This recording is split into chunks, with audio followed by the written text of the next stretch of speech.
Welcome to the Sleep Haunt. Tonight we roll once more into the dark stretches of America's highways where headlights cut through fog, and the hum of 18 wheels drowns whispers not meant for human ears.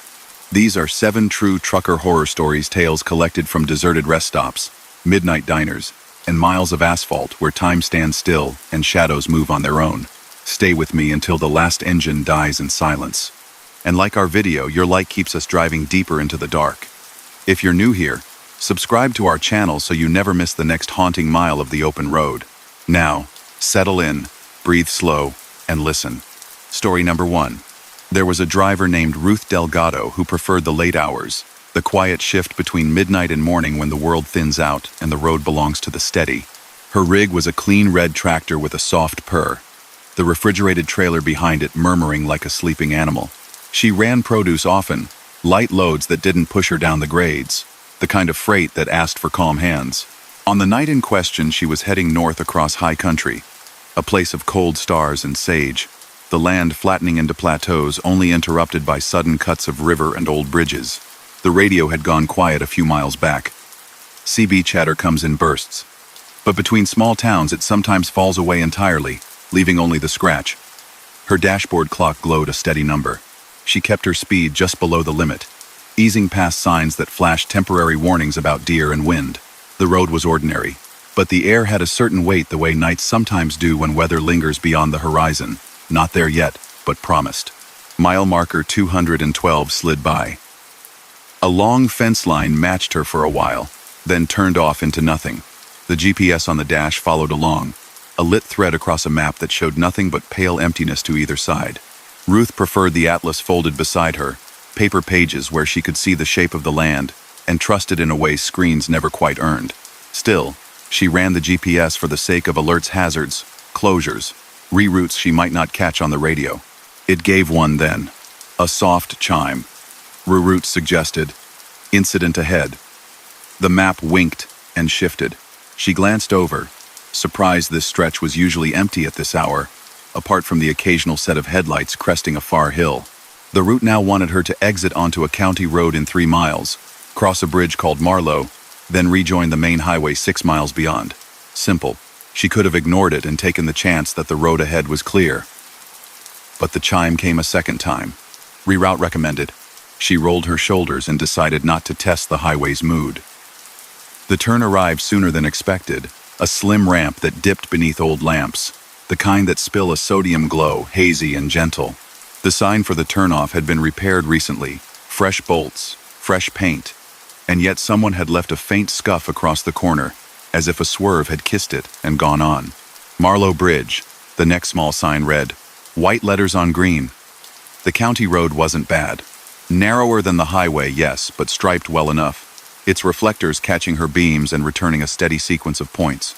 The hum of her trailer made a soft counterpoint to the small thumps and murmurs of this older pavement. She watched her tachometer, settled it, let the night carry her forward. A few minutes in, she felt it, the subtle sensation of crossing water. The air cooled, not by much, just enough to notice, as if this landscape remembered a river even when she couldn't see it yet. The bridge rose out of darkness without ceremony, no dramatic arches, just a broad span with a modest rail. A sign sat at its entrance. Square, official, center lane over bridge, it said. Keep within markers. Ruth laughed quietly at herself. There was only one lane each way, with a faded stripe down the middle. She eased her tires along the yellow line anyway, out of habit from construction zones, placing her like a needle on a groove. Halfway across, the CB stuttered. Not words exactly, just an impression. The radio tugging like something out there wanted to talk. She kept going, careful and unbothered. The bridge had a long echo. The engine's sound came back to her in soft repetitions, a chorus of her own presence. Then the truck left the span, the echo gave way, and the road resumed its ordinary song. A farmhouse sat to the left a mile later. It wasn't much, a dark roof and a wrap of porch. The yard littered with the neat shapes of equipment covered with tarps. A single light burned on the porch, steady, not inviting, not warning, just there. She drove on. If she had been counting fence posts, if she had been looking for some pattern to note and anchor the memory, maybe she would have noticed how that porch light fell behind, and then returned, as if the house had taken a step forward when she wasn't looking. The GPS said 2 more miles to the merge. A curve rose, a low hill, a stand of wind-bent cottonwoods. The kind of confident curve a county road makes when it has finally learned the land and flows with it. She took the curve and saw the bridge again. She touched the brakes without meaning to. The same rail. The same square sign center lane over bridge. The thought came slow because the night was careful. She didn't want to accuse it of tricks. Maybe there were 2 bridges. Maybe there was another little cut of water, a canal. It wasn't unheard of. She set the wheels on the yellow again, steady as thread through a needle, and crossed. In the middle, she heard the CB take a breath, that hush just before a voice, and then it spoke. "Center," said a voice that sounded like air sliding between old pages. "Stay in the middle." She let out a breath and chuckled, just a sound with no audience. "Copy," she said, but quietly, to keep the cab calm. It was a safe instruction. She finished the span, the thump where old boards met newer asphalt, and then the road kept going. The farmhouse appeared again. This time the porch light flickered. Not a full blink, not an electrical problem. A hesitation, like a thought. She passed. Slower now. Her hands felt a dryness that came from focus, the way fingers go still when something isn't fitting quite right. The GPS still claimed the merge was 2 miles ahead. The mile marker claimed 215. She had already seen 215 on the highway before exiting. She looked at the atlas, then set it back down. Paper was too slow for a living loop. The radio spoke again, softer. "Middle," it said. The consonants old cloth against old wood. One more time. The bridge came.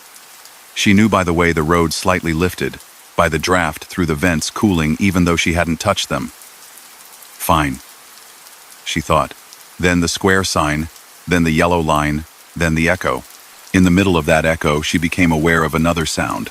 A faint hum she had mistaken for her own reefer unit, but now understood was separate, layered beneath the bridge's chorus. Another engine, pacing hers, maybe ahead, maybe behind, hard to place on an empty ribbon of night. She wanted to say something on the CB, just to have another voice break this delicate pattern, before the pattern closed too tightly. But the radio sat there in its bracket. Light, cool, and patient. She pressed the transmit anyway, not to startle, just to lay down some humanity. "Radio check," she said. "Anyone else taking Marlow Bridge tonight?" Silence came back sweet and firm. Then a click. A small, polite button somewhere in the invisible.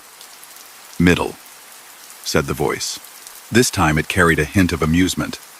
The way a crossing guard might tease a familiar child who insists on jumping over the painted line every day and still manages to land exactly on it. Ruth's shoulders eased because the fear that wanted to bloom didn't know what to do with a voice that wasn't aggressive, or desperate, or frantic. Whoever it was, the echo, the radio, the night they kept asking her to do the most reasonable thing, stay centered. She crossed. The farmhouse pulled even with her again, this time closer, as if the property line had tilted, as if the porch had edged toward the ditch. She could make out a rocker and a pair of boots tucked beneath it. The light was steady now, bright enough to show the shape of a flag folded across the table inside the glass. Not a warning, not a welcome, just an arrangement. She did not know why the details announced themselves this time and hid before. Her dash clock held its time. The GPS refused to advance. The engine kept her good company. She tried the obvious things. She pulled to the shoulder just beyond the farmhouse and set the brake gently. The road made that soft sigh that comes when a big truck relaxes. She checked her straps even though there were no straps to check, cargo sealed behind insulated walls. She put a hand on the windshield and felt the night through the glass cool, like a river. She looked back at her trailer and saw, to her discomfort, the faintest doubling of its outline in the dark. For a moment it seemed like a second trailer sat inches behind the first, a ghostly twin whose reflective tape glowed without truly returning her headlamps. The illusion vanished when she blinked. The CB whispered again. "Stay in the middle." It sounded less like a request now, and more like an instruction pressed onto the route itself. Like those raised reflectors that make a small drumming noise when a tire strays. She climbed back in, fastened the belt calmly, released the brake, and rolled. She thought of taking the other side of the road, of testing the margins, but the wisdom in her training said no. If something old is telling you to stay in the painted path, run with that authority until you find a better one. She met the bridge again. This time she decided to go slow, crawl across at a pace that made the echoes smooth and continuous, so she could hear the other engine clearly. She did, and in the slow, layered hum, she discovered a faint difference in rhythm. Whatever ran with her idled just a hair too steady, as if it didn't have the little fluctuations of a combustion engine working through tiny changes in load. It was like a recording of an engine played in the open air. "Where are you?" she asked quietly, not to provoke, just to be exact. The mirror looked back at her with the dash's red glow. The night beyond felt blank in a way that wasn't empty, just patient. At the far end of the bridge, a figure stood on the shoulder where there had been no one before. High-vis vest, reflective strips that should have blazed, and yet they returned her beams with a muted dullness, like tape that hadn't been peeled off. A flag rolled in the figure's hand, orange and limp. The person raised their other hand, palm out. The universal ask of slow, of caution. She slowed as a matter of course, but her hesitation bloomed when she noticed the vest's missing brightness, and the way the person's shadow seemed to fall in the opposite direction of her lights. They leaned toward her window as she glided past, as if to speak. The CB clicked, and the voice said, "Firm. This time. Middle." Ruth nodded to the air, to the urge that had her spine aligned with the truck's long centerline. She did not stop. She did not pull into the makeshift cone of authority at the bridge's exit. She kept the yellow on the hood's center seam and let the rest slide by like a gentle stream around a stone. The farmhouse waited. Its light had gathered conviction, and the rocker now rocked slightly, though there was no one in it. The boots remained under it. She did not remember the boots having laces before. The flag inside, behind the glass, had gained a crease that caught the light. These were not threats. They were details, intensifying. She took the curve and thought, like someone reaching for a string in the dark. If the bridge repeats no matter what, then the road is a circle drawn through a single point. If that is so, maybe leaving the point in a straight line breaks the loop. Center lane. She would aim dead center, but this time she would not follow the road's slight left at the middle of the bridge. She would keep the wheel straight and true against that gentle sweep, and trust the weight of the tractor to hold. She reached the sign. She met the boards. The CB breathed in. "Middle," the voice said. But this time it carried a sigh threaded through it, not in annoyance, but in acceptance that she had understood the game, the kind of quiet exhale a teacher releases when the student sets the chalk down of their own accord. She kept the steering wheel perfectly still. The bridge tried for a yard to apply its subtle bend, something built into the old line long ago. She did not give it the inch it wanted. The truck held to the yellow, and because the yellow was paint and not a river, she rode the paint in her mind beyond the rail and into the shape of the world that should be there. The hum of the other engine drifted a fraction to her right, as if she had passed its shoulder. The echo fell away.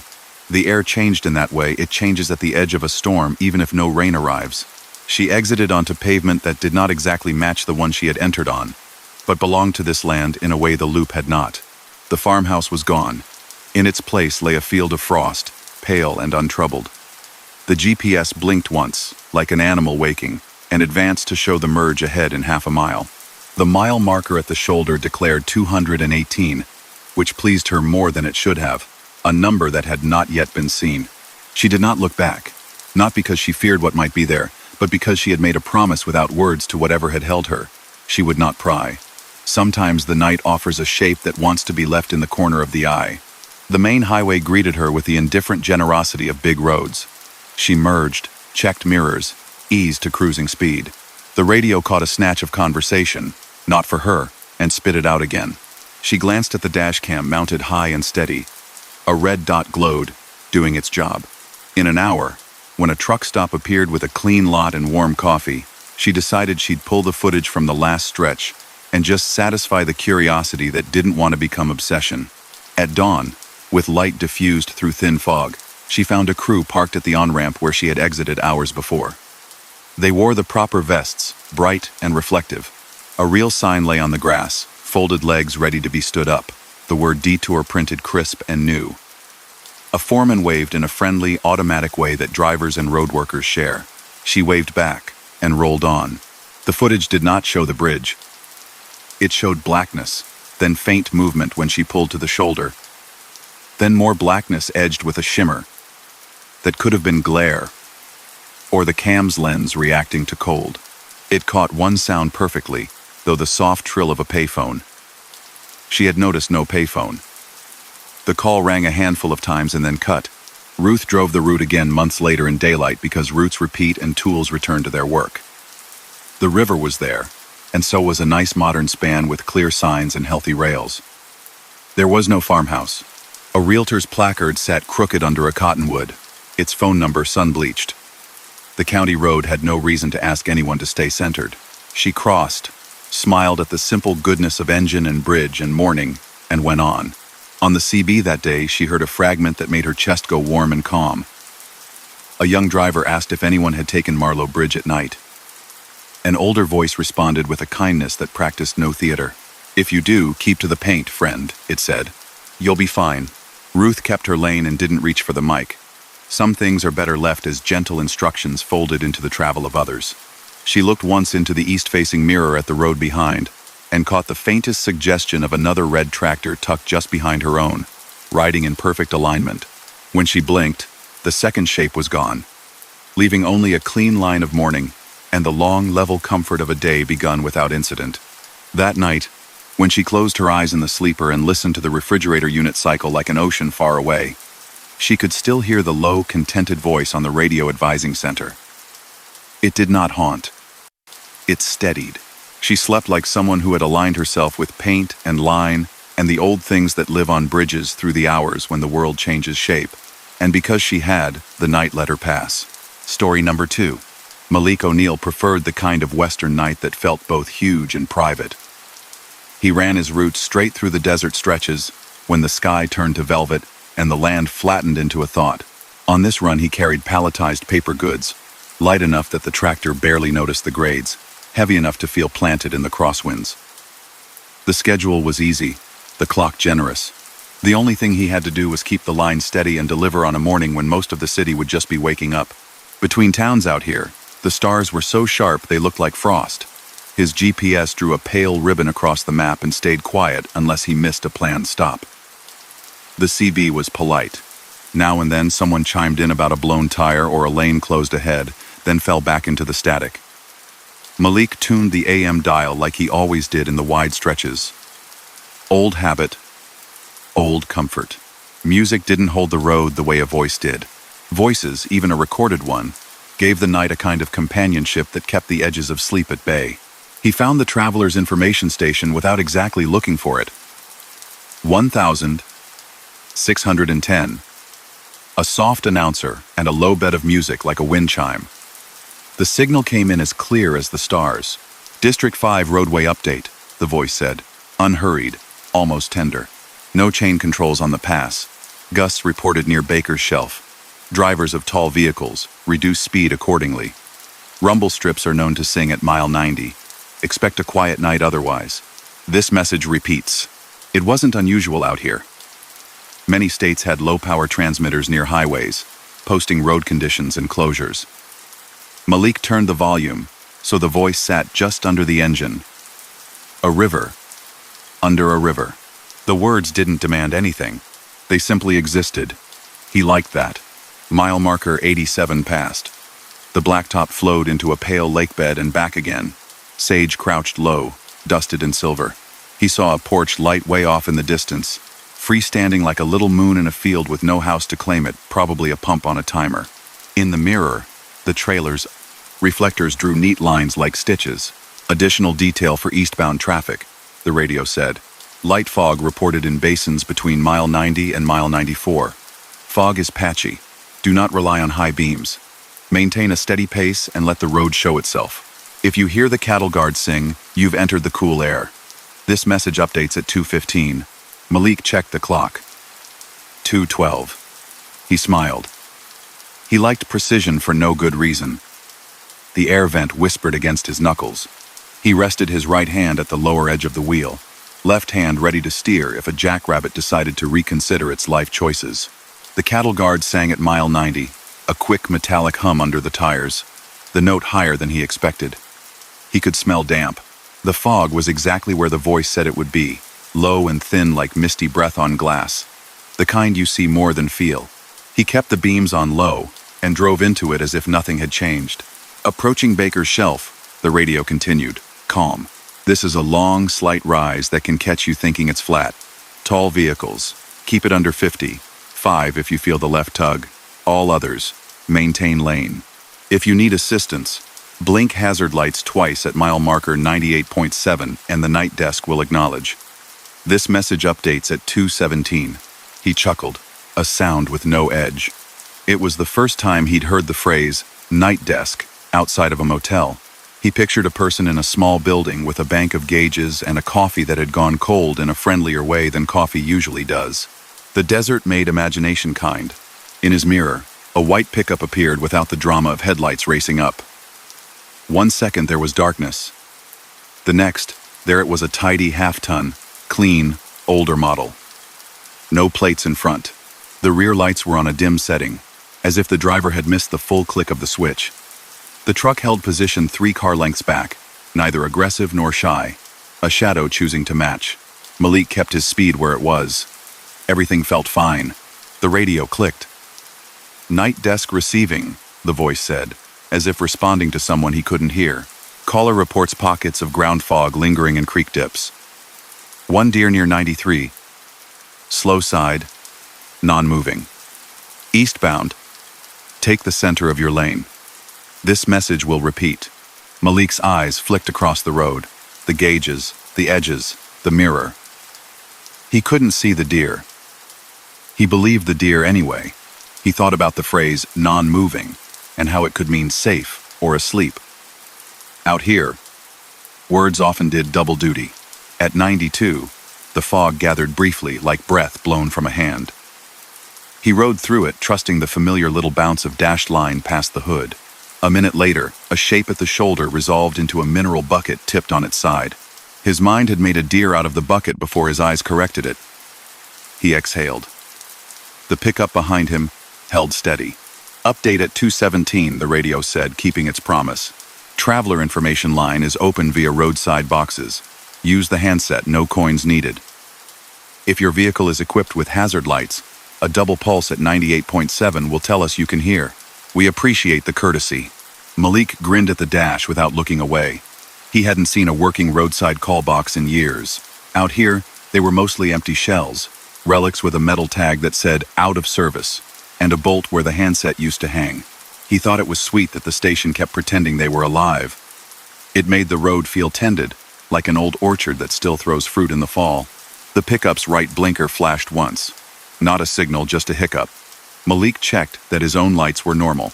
A small sign emerged on the right like a thought in the dark. Phone. It was the old blue square with a white handset. Beneath it, the shape of a box on a silver post stood exactly where a call box should be. A little amber LED inside the door glowed. Malik blinked. He hadn't seen a lit one in a long time. He did not stop. He imagined cold air pouring into the cab if he opened the door and the desert climbing in.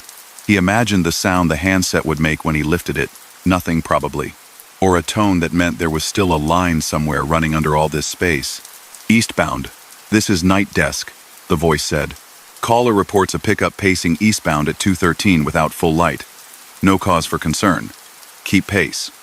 At the shelf, an old shoulder appears like a lane. It is not a lane. Maintain the paint. This message repeats. He didn't take offense at being described. The station was kind, not scolding. The information sat there like a hand resting on a table present if needed. Easy to leave alone. He pictured again the little building with the coffee and someone watching a screen. Malik reached over and turned the heat down a notch. He liked to keep the cab cool. Let the air taste like night. He checked his mirrors again. The pickup floated back there like a friendly dog that didn't know whose truck it belonged to yet. The night made small, exact sounds. The thrum of tires on a surface that had been smoothed a lot of times and never once the same way. The soft glass rattle in the passenger door. The whisper of the reefer unit's separate heartbeat. The shelf rose gentle as a promise. The line of the road tilted just enough that a driver could forget it was tilting and blame everything on the wind. His trailer tugged faintly to the left at the front edge of the rise, the way a coat sleeve pulls when it catches against a chair. He held his pace and laid the truck back into the middle of the lane craft. The art he'd learned early when a winter insisted he learn it. "Baker's Shelf," the radio said. Not dramatic, just careful. Approaching mile 98.7. Night desk listening. Malik reached for the hazard switch and paused. It felt silly to signal a message into an empty dark, but he liked the way the night seemed to have a conversation with itself around him tonight, and he had a trucker's appreciation for ritual. He tapped the hazards twice. The clicker inside the dash made its friendly sound. The amber squares on the back of his trailer would be drawing little light boxes in the fog for anyone behind him to count. He turned them off. "Copy," the radio said after a heartbeat, in a voice that hardly rose. "Thank you. Eastbound. Hold steady speed. Do not brake on the shelf. If another vehicle passes, remain as you are. The old asphalt on the right is not in service." The pickup's headlights widened, slid left. Malik kept his lane with the unshowy precision he was proud of when no one was watching. The road ahead offered something that looked like a lane clean, even wide, where the desert had chewed the shoulder into a suggestion of pavement. In the fog, the fake lane had a kindness to it, a place for a tired driver to drift without consequence, except it wasn't a place. The pickup pulled alongside. The driver's window was down. Malik felt more than saw the person's profile turn toward him. The brief lift of a hand in greeting, a casual gesture like two travelers nodding across a diner. Then the pickup veered on that false lane, wheels bumping softly onto old blacktop. Dust lifted like a sigh. The driver corrected gently, brought the truck fully back into the real lane, and slid ahead without impatience. The taillights brightened for a second, then settled. The white shape gradually took on distance and turned into just another point of red in the night. "Night desk," the traveler station said, a breath later, with something like relief woven into the politeness. "Good work. Maintain course. Allow the road to fall away naturally at the top. All lanes ahead are clear. We appreciate your patience." The voice paused, then continued with its recorded rhythm. District 5 roadway update. No chain controls on the pass. Malik realized he was smiling in a way that made no sense and also made all the sense. He knew the shelf. He'd driven it 100 times. He knew the false shoulder. He had never seen it presented like a gentle illusion before, as if the road itself knew it was tempting and wanted to warn him with a soft voice. At the crest, the land rolled out again and the fog thinned to threads. The stars returned as if someone had turned up a dimmer. The radio fell back into its weave of updates and silence. A few miles later, he passed a proper way station on the right, its tall lamps cutting tidy circles into the night. The sign over the entrance read "Closed," letters block and certain. Even so, a small office door sat half open, with a yellow rectangle of light spilling onto the concrete. Folded cones leaned against a wall like sleeping crows. No movement. He drove on. He thought about calling in through the CB to thank the night desk, then laughed at himself. He pictured the rest of whoever was awake out here, hearing him thank a radio. It didn't matter. He would pay his gratitude forward the way drivers did. Idle low at night in shared lots. Leave the corner spot empty when possible. Give space to the ones with their hands tight on the wheel. A rest area appeared like an island. Juniper Draw. The sign promised restrooms, water, pet area, information. He didn't need anything more than a walk and a stretch, but he took the exit because the exit took him closer to the sense that the road was a place, not just a line. The lot was mostly empty. Sodium lights spread a pleasant low amber across clean concrete. A semi sat nose out with curtains pulled. A flatbed idled with its marker lights glowing in a steady rhythm. The air had the faint resin smell of juniper warmed by day and cooling now. Crickets worked somewhere unseen. The information kiosk stood under a peaked roof, open to the night. A glass case displayed maps and scenic photos, smiling faces pointing at lakes that looked like mirrors. A weathered plaque explained how the old highway had once cut through the hills in a way that made the grades mean and the curves tight, and how the modern route flowed around those old decisions like a river, learning a new bed. In one corner, covered in clear plastic, sat a little exhibit about highway communications. A mock-up of a traveler information transmitter, an old call box with the handset still on its hook, a timeline of how messages had gone from handwritten notices tacked to diner corkboards to low-frequency broadcasts to apps. Malik pulled the door of the call box gently. It opened. The handset was heavier than he expected, solid in the way older things are. A card behind glass read, Traveler information 1,610 night desk hours, as needed. He listened. No dial tone, not even a hiss. He smiled at himself and set it back. Under the timeline, a homemade binder sat on a shelf with a handwritten label, Log of Night Desk. He opened it. The pages were copies faded, the edges scalloped from many fingers. Each page listed calls and notes, reports of fog, of animals at a certain mile, of a truck stopped with hazards at a certain turnout, and help on the way. The handwriting changed across pages, sometimes neat, sometimes hurried, always careful. He recognized certain phrases from the radio. Maintain the paint. Hold steady speed. Do not break on the shelf. Toward the back, a page bore tonight's date. There was no entry yet. He stood there a long minute, listening to the distant hush of the highway, the whisper of a vent somewhere in the building. The next page showed an older entry decades old about Baker's shelf and a false shoulder that had misled drivers during a fog-heavy season. A penciled note added later read, Sign installed 1,983. He closed the binder and went back out into the amber light. The desert looked like a dream about a sea that had been asked to sit still. He returned to his truck, climbed up, and set his hands on the wheel, as if the wheel had kept them warm while he was away. The radio on 1,610 murmured, then cleared. The voice returned with the smoothness of a tide. Night desk here, it said, barely louder than Malik's breath. If you have a moment and you are safe to do so, please leave a note in the kiosk log. It helps keep the glass awake. He frowned softly at the wording and then smiled again. The glass could be the radio's way of naming the screen someone might be watching, or it could mean something else. The pickup truck that had passed him was far ahead now, its lights a memory. The road carried on with its patient intention. He looked at his dash clock and back at the kiosk. He could make time. He stepped down again, boots speaking quietly to the concrete. In the little open-air room, he found the binder and a pen sitting crooked in a little cup. The page for tonight's date was still blank.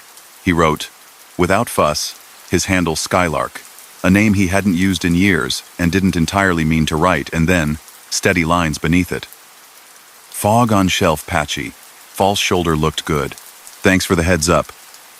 2 hazard pulses at 98.7 acknowledged. Eastbound. Light load. No issues.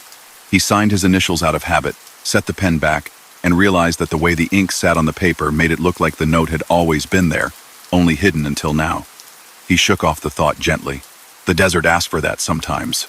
Out by the highway, a truck pulled past the rest area at speed without turning in, one more long piece sewing the night to itself. Malik returned to the cab and settled into the seat.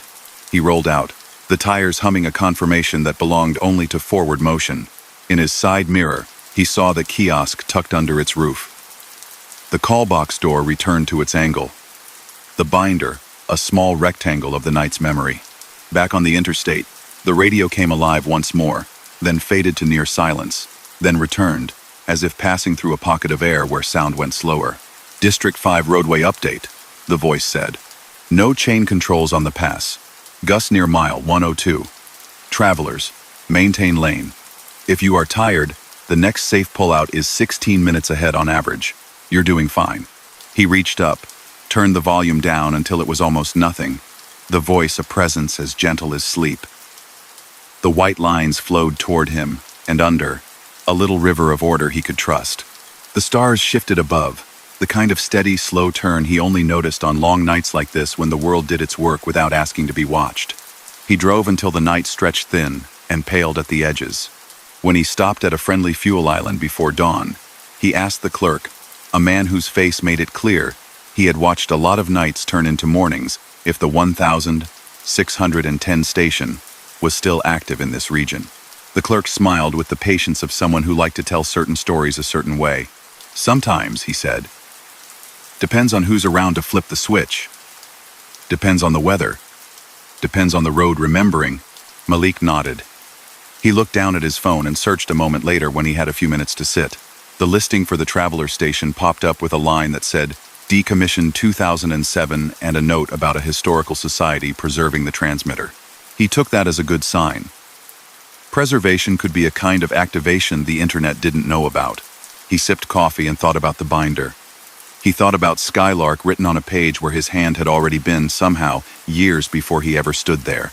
He thought about the way the radio had said thank you in a voice that never needed to raise itself. He thought about the old shoulder, and how easily a person could rest where they weren't meant to rest, and how kindly the road had warned him away. He delivered on time, an unremarkable fact that felt quietly good. The warehouse air smelled like new cardboard. The morning was clean.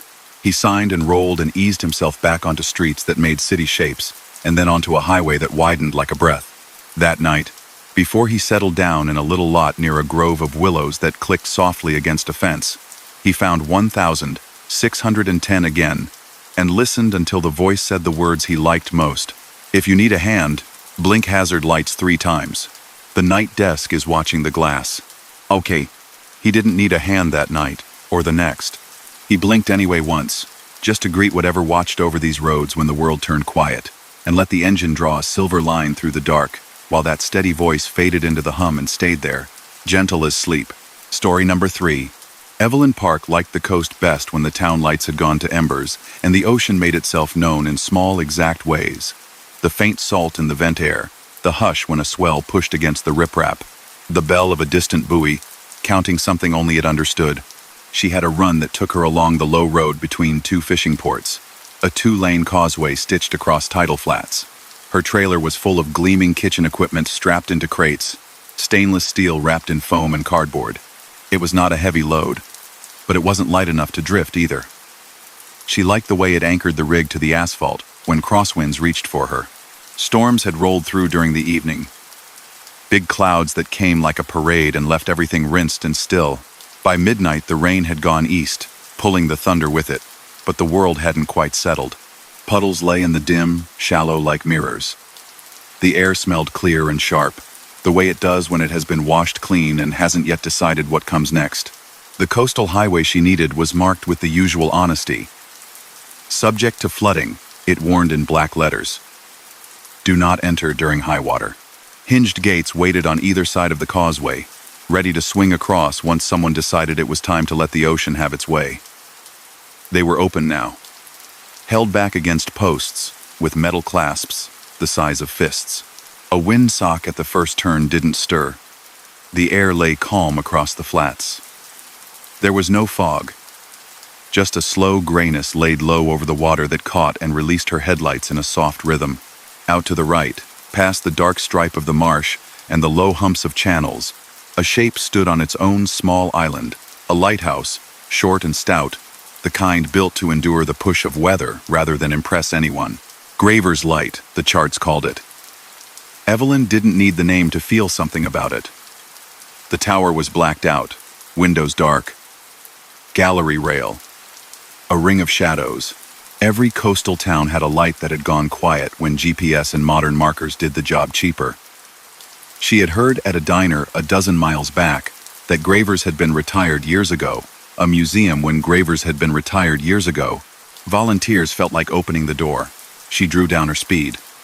Not because the road asked for it yet, but because the water near the edges made the world look closer, and she liked to give moments like this their due. The tires sang softly on damp asphalt. Her dash clock glowed the time in numbers that looked less like facts and more like friendly suggestions in this hour. The CB sat quiet. She had turned it down back at the truck stop when the chatter about an exit closure became an argument about nothing. The causeway rose a modest foot above the flats. It had a crown down the center, and gutters near the guardrails meant to give the occasional small tide a place to mind its own business. In storms, the sea didn't care about gutters. Tonight looked generous. The puddles were only where old asphalt held rain. She felt the night's attention nothing dramatic, just a sense that someone had inhaled and forgotten to let the breath out. She came up on the first marker post. A small sign at bumper height flashed faintly in her beams. It was a notice that had nothing official about it. Hand-painted, the letters tidy, even so. Wait for 3, it read. The paint had weathered, the 3 filled in like a heavy, patient stroke. She smiled at it without meaning to. 3. What? Waves? Cars? She appreciated the human hand in it, the way someone had meant to help, and had done it simply. She eased onto the causeway. The marsh flattened into itself. The ocean spoke only when it felt like it, and tonight it felt like saying very little. Somewhere out on the water a bell clanged, small and regular, the sound of a buoy announcing either location or comfort. It was hard to say which. The lighthouse out on the island did something then. It lit. Not the bright looks-like-day level of a modern beacon. Not even the resolved circle of a steady lamp. It was more like a long blink white, soft at the edges, sweeping its way across the water and touching her windshield as if in greeting. It felt impossible and completely reasonable at the same time, the way any small kindness at the edge of tiredness feels like it belongs to the world even if it surprises you. The beam passed over the road, and the reflective posts along the guardrail brightened one after the other, a soft ripple like fish turning. Evelyn felt her hands settle on the wheel, steady as a metronome. She had no need for explanations. The tower could be a volunteer trying out the bulb, or a trick of a boat's lamp aligned just so. The light swept once more, then rested. The road ahead shimmered with the faint, invisible movement of the tide working itself toward the flats. Water lay in thin sheets across dips in the asphalt, nothing that looked like a threat. Just the kind of puddle that stretches itself to look bigger when it knows it is only a puddle. She set her speed as if listening. 100 yards on, the sheet of water drifted across the lane just enough to draw a line in moonlit gray. The lighthouse sent a second slow sweep, and the run of reflectors along the right-hand rail brightened in a thread that led around an almost invisible depression in the road. One she would have hit square, if she had trusted the crown like always. She shifted an inch, eased along that glow, and felt the tires avoid what they needed to avoid by something less than a breath. Water whispered across the spot she would have reached for. The trailer rode through without complaint. She glanced in the mirror out of habit more than curiosity. Far back, a pair of headlights eased onto the causeway, hesitant at first, then sure. A smaller rig, maybe a straight truck with a box, hugging the left line because it felt safer there. She could tell by the way the lights dragged along the wet that the other driver had seen the same shimmer and was trying to read it without a map. "Go ahead and tuck in," she said into the cab, because the cab liked the sound of a voice, and because some words won out even if the CB is off. The road didn't answer, and didn't need to. She put a slight pulse on her hazard's 2 quick taps, not as a message so much as a reflex, a way of being seen without telling anyone what to do. The light on the island came again. This time the sweep paused at a point in the arc and thickened, like the beam had found something it wanted to rest on. The place on the road it touched was a stretch just beyond a low cut, where the ocean had a habit of pushing itself over the guardrail during hard weather. Tonight there was no push. The windsock had sighed itself empty. But the pause still made sense, the way a finger presses a page to mark a line you'll need in a second. She reached the spot and saw why. The roadbed dipped, the kind of gentle sag that comes after 1,000 days and 1,000 trucks and one storm too many. Water had gathered there, more than a film and less than a flood. She could have driven through at speed and sent a fan out behind her. She could have. The way the beam had hesitated told her not to. The bell buoy chimed once, then went quiet as if holding itself polite. Evelyn braked enough to be respectful, and let the rig's weight carry her like a parent carries a sleeping child without jolts, without anything sudden. The water lapped at the tires, and drew a thin sound against the treads. She watched the far end of the dip and waited, not for fear, but the way a person waits at a crosswalk when a child is thinking about running. The sheet of water pulled to the right a little, tugged by the drain cut into the edge. It was the first of the 3, she realized, without exactly knowing why. The lighthouse remained dark, and the road's skin quivered. She waited until the water's motion slowed, then stilled, then rose again. The second small draw, quieter than the first, slid away under her beams. A few reeds on the edge leaned and straightened, like people in weather coats adjusting themselves. The bell buoy far out tolled again, a note that somehow sounded farther away. She could sense the third before it arrived. When it came, it was the lowest and least. The sheet bent toward the drain and flattened. The air felt like a held breath released. She eased forward and crossed the dip in the middle of that short, perfect pause. The tires took the wet politely. The trailer followed, as if by habit. She came up out of the shallow into a quiet patch where the asphalt had been freshened the season before and still believed in itself. Behind her, the small truck had stopped at the edge of the dip. Its lights carved a soft silver out of the road. She imagined the person watching the micro-tide, unsure what they were looking for, but sensing there was something to look for all the same. She tapped her hazards again, 2 quick notes, and then held steady. The lighthouse offered no beam this time. The night had given the instruction once. It didn't need to repeat itself before proof. After a slow minute, the small truck rolled through, its tires making the same hush she had heard, and then it was moving again, following her marks as if they were railheads set in the road.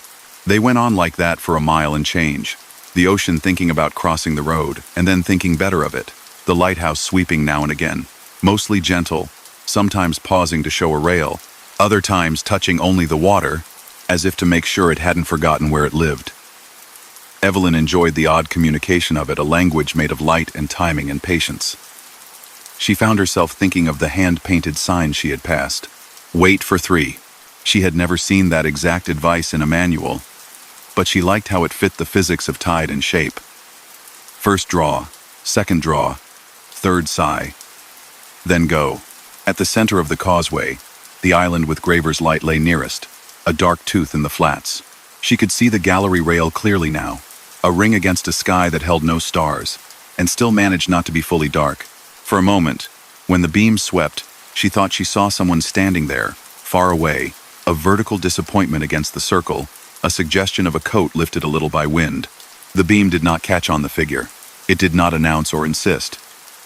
It simply passed across the road again, across her truck, across the water to the marsh. She let the idea of a person standing in a place no one should be at this hour pass through her, like an old story at a table diner. People add shapes to towers all the time when night does its work. On the far side of the causeway, the road climbed a small bluff where the town's first houses watched the sea from porches with peeling paint. The windsock there hung quiet as well, orange and soft. A framed board by the pullout had notices stapled to it: farmers markets, a concert, a lost cat with a photo that had bleached to a ghost. Someone had tacked up a flyer for the Friends of Graver's Light with a photo of the tower in daylight, its paint crisp. Across the bottom, a handwritten note said, "Museum open on Sundays, weather permitting, lights not operational." She pulled into the pullout and set her brake briefly. The small truck behind eased up next to her, windows down. A man in his 40s leaned across his bench seat and gave a simple nod that felt old-fashioned and correct. He didn't look like he wanted to ask questions that would take longer than gratitude. "Appreciate the pace," he called, voice easy. Evelyn smiled. "Good timing on the water," she replied. "That sign back there, wait for 3? He blinked once, surprised and then pleased, as if they had named the same song. "My grandmother said that," he said. 3 small draws and you're fine. My dad taught me the same at the culverts near the farm. Works here, I guess." He tapped the brim of his cap out of habit, then rolled forward and into the town, his taillights a steady red that meant nothing dramatic would happen to him for a while. Evelyn let her hands rest on the wheel and listened to the engine's calm idle. The lighthouse made no motion now. The buoy struck its bell once and was done. The port office sat 3 blocks in, a low building with a map on the door and a jar with pens on a counter. She had paperwork to drop, a signature to collect. The night clerk had a warm mug and a face that looked like the coastline itself carved by weather, friendly when it wanted to be. He took her papers, made marks, slid them back. When she asked, as casually as a person can, whether the lighthouse ever lit, he smiled without showing his teeth and tilted his head at a framed photograph on the wall. It showed Graver's Light when it was new. The paint was fresh, the glass clean. A figure leaned on the gallery rail, young, narrow-shouldered, hat pulled low. The plaque beneath read, "Keeper May Tolan, 1,932, 1,967, known locally for the turn, an old habit of sweeping a hand lamp across the marsh road during storm surges when the main lamp went out. Decommissioned," the clerk said, voice soft to match the hour. "No power to it most nights, but every now and then, during weather or just after, folks say they see the sweep. Calls from down on the causeway come in shaking or laughing, depending. We leave it be." He slid a visitor book from beneath the counter Not an official log so much as a gathering of pens that had wanted to write. People had left notes. Saw the light. Didn't expect it. Thanks for the turn. Some had drawn small lighthouse icons. Someone had written "Wait for 3" in tidy block letters and underlined it twice. Evelyn added her name and the time, though time felt like a suggestion. She didn't write more. The pen made a sound on the paper like a slow brush, like the ocean when it considers a rock and decides to go around rather than over. Back at the truck, she watched the causeway for a while through the gap between two houses. The road shone, untroubled. The island had turned itself back into a silhouette with nothing to advertise.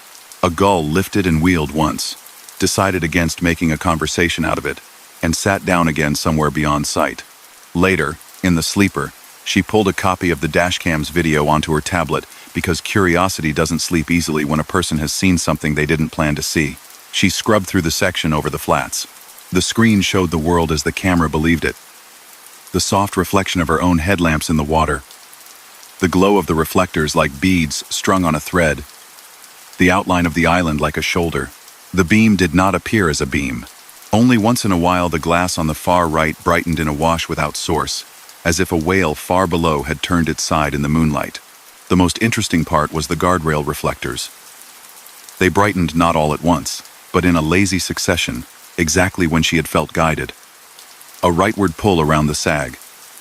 A gentle correction back. It could have been the angle of her lights, the lens, the wet. Her mind offered a page of possibilities. Her heart offered only the feeling of having been kept company by something older than electronics. She let both be true. She delivered on time at a dark dock where someone in a knit cap signed her bill of lading and nodded toward the sea like it was a colleague just off shift. When she left the town behind and climbed the inland road, trees took over from salt, and the world folded into pines and midnights that smelled of resin. The coastal flats lay back there, doing their quiet arithmetic with the moon. Weeks later, in daylight, she ran that route again. The hand-painted sign was still there, cleaner in the sun, the three carved into it with patience. The gates by the causeway were tied open. The lighthouse looked tired and charming, paint flaking. A gull claiming the gallery rail like kings claim chairs. The water lay low, showing mud and channels like maps drawn with steady ink. Nothing moved that didn't have reason. She crossed without a thought, and without waiting. Some nights ask for patience. Some days are simply days. She stopped at the port office long enough to leave a small bill in the donation jar for Friends of Graver's Light. Next to the jar, by chance, or some small kindness, someone had laid out a handful of old brass lamp chimneys polished by a generous hand. 3 of them caught the sun just so. When she stepped back into the street, the bell buoy tolled once in a way she could almost feel in her chest rather than hear. The sound placed her in the map of the place the way a heartbeat places someone in a room. On later nights, when wind leaned on the cab and the empty stretches of highway asked drivers to invent their own companions, she thought of the slow sweep across the flats and the way the reflectors had listened and answered, like the road had a voice made of glass instead of sound. It stayed with her the way a simple rule stays, because it's true in more than one context. Read the water. Wait for 3. Move when the world gives you the quiet to do it. Story number 4. Lena Morales liked mountain nights because they kept their promises. Grades would take what they were owed, curves would say what they meant, and the wind, if it had business, would present it plainly over the hood. She was running west through a long stretch of interstate that threaded along a river and then climbed toward the timberline. Her trailer was full of soft goods, shrink-wrapped pallets that didn't shift or complain. Rain had fallen earlier, drawing the scent of fur out of the hills, and now the world was rinsed and cool, the pavement dark as a slate. The truck settled into its rhythm, a note she could hum in her sleep. The CB was turned low, just enough to catch the important words if they floated through. The GPS drew its thin line. Mile markers rose in the beams and fell away, counting down the climb. A sign warned of chain stations and snow sheds ahead, out of season but still posted, because mountains keep their infrastructure year-round even when the weather decides to take a night off. She remembered the snow sheds from winter-long concrete galleries that hugged the cliff to shelter the road from slides. In the dry months, they were simply long shadows in the daylight and softly lit tunnels at night. Their ceilings boxed with beams, their sides open to the drop, slat by slat. The rain had left a lace of water on everything, and she could imagine the sheds dripping in slow music. At the base of the grade, a pullout appeared with a small hut, and a set of overhead lights turned to a low glow. A sign read, "Check brakes." Another, older sign sat on the same post, its paint paled by years, headlights on no stopping in sheds. It was an instruction left over from before anything smart was installed, when common sense and painted tin did the job. Lena's hands were light on the wheel. The river to her right foamed white where it should, and calmed where it had a mind to. The slope rose beyond it, dark trees packed close as if listening. The sky high above held a rag of moon. She settled her speed for the grade and began to climb. The first shed announced itself with a white rectangle of light like a soft door at the end of a long hallway. Amber lamps inside cast a warm wash that made the wet concrete look like stone. As she entered, the sound changed in that particular way it does when the outdoors turns into a room. Tires hummed lower. The reefer unit's note drew a second voice. Water ticked from overhead onto a gutter. On the right, between concrete ribs, the night showed as slices of mountain. It was like looking into the gaps of a staircase. The world. The world. The world.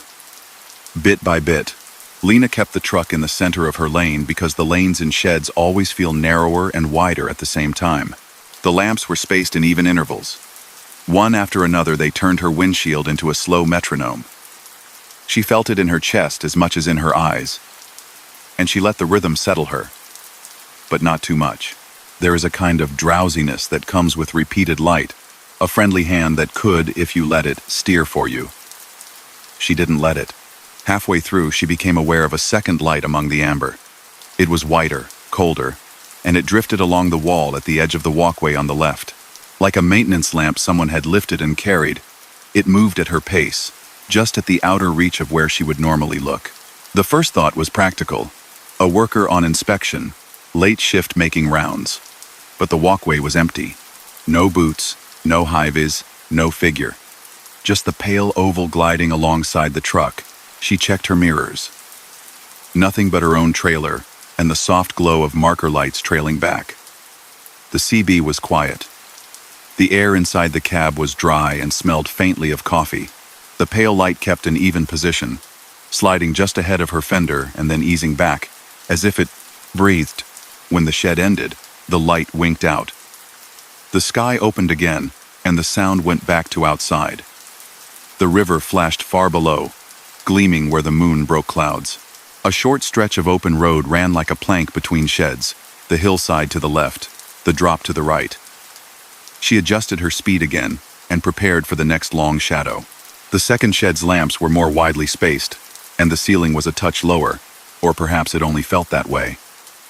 As she entered, a sign repeated the message about not stopping. The cold light returned at the left wall, matching her like a companion who knew exactly how far to stay so as not to crowd. She tried the radio. "Maintenance in the shed?" she asked, voice easy, as if asking for a weather update. Static was the first answer, then a fragment of a voice. "Keep it steady. Left lane looks wider, isn't?" The words were like something half caught from a different conversation, stretched by concrete and distance. Lena looked to the left. The left lane did look wider. The amber lamps were failing in a way that made the algae along the base of the wall look like another ribbon of pavement. Years of spray and tire mist had painted a dark stripe along the concrete. In the amber light's rhythm, the stripe suggested a drivable place that wasn't. The cold light hovered right where the real asphalt ended, and the slick wall began, as if to say, "Here is the edge." She kept her lane without touching the painted line, eyes soft the way they needed to be to see without staring. She wanted to thank someone and couldn't think who. For a moment, the lamps inside the shed flickered in a pattern. 3 quick hesitations, a longer one, steady, not enough to be an outage, enough to be a message if a person had a habit of finding messages in patterns. A memory surfaced from a winter safety meeting in a lot behind a fuel island. If your eyes play tricks in a gallery, give the truck a whisper of steering no more, and keep a line of reference. Trust the crown.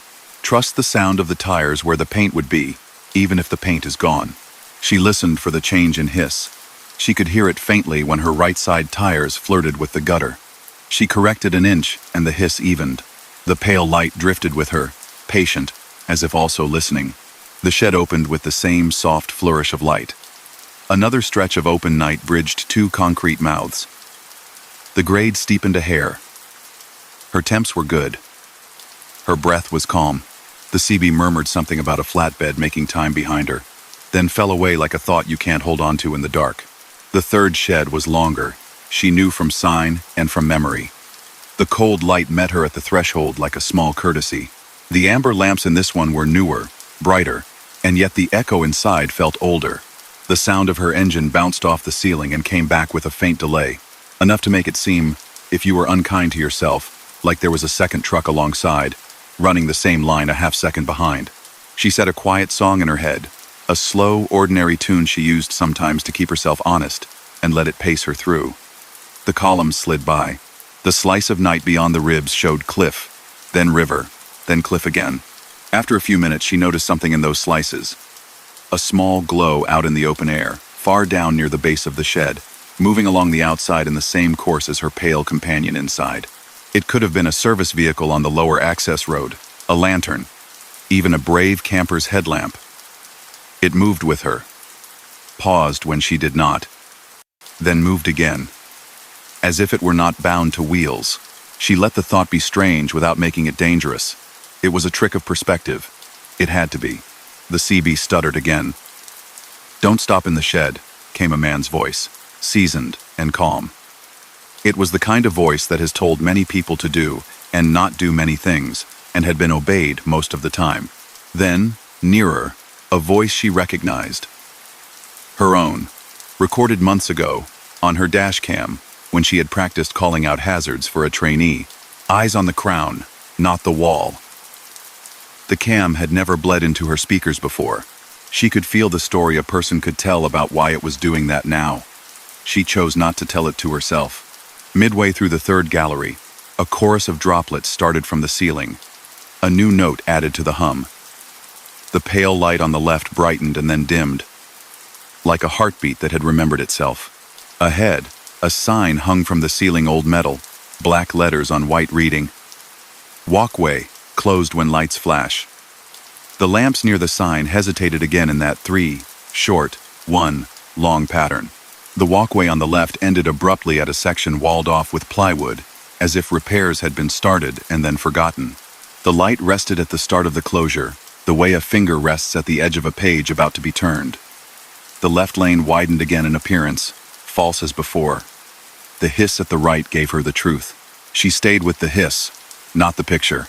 The pale light receded along the plywood as she went by, unhurried, then disappeared as if some corner had taken it in. When she emerged, the grade eased, and the shed mouths gave way to a stretch of open mountain. The sky above was lighter now, though no dawn stood near. It was the kind of night brightness that comes from clouds thinking about letting go.